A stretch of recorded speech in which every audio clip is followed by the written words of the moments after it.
Yes ఇక్కడ Tamil Nadu CM Stalin చేసినటువంటి ఒక పోస్ట్ ట్విట్టర్లో ఆయన చేశారు.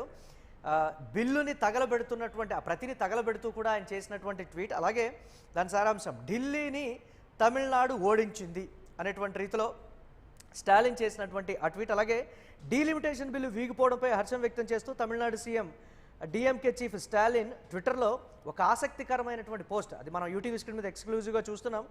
ఢిల్లీని తమిళనాడు ఓడించింది అని ఆయన చెప్పరు.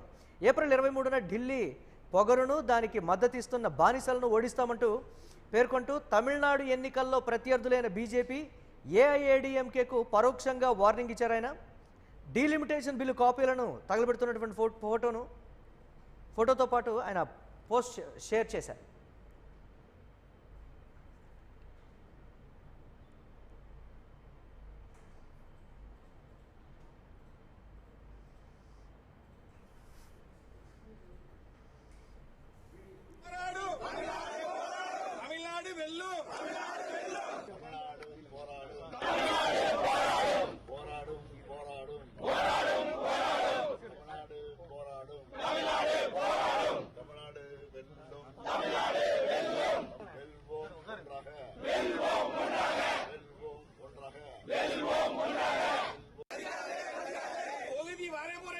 மாநில அரசாங்கத்தின் உரிமையை பறிக்காது. యూటీవీ స్క్రీన్ మీద ఎక్స్క్లూజివ్గా చూస్తున్నాం. స్టాలిన్ ఆ డీలిమిటేషన్ బిల్లు ప్రతులను తగలబెడుతున్నటువంటి వీడియోను కూడా ఆయన పోస్ట్ చేశారు.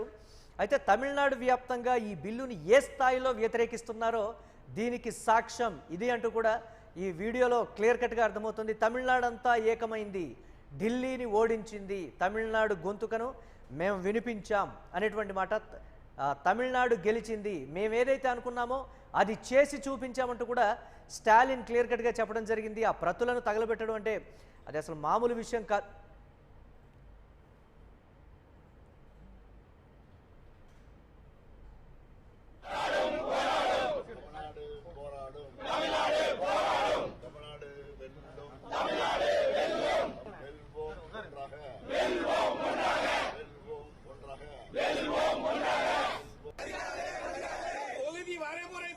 மாநில அரசாங்கத்தின் உரிமையை பறிக்காது.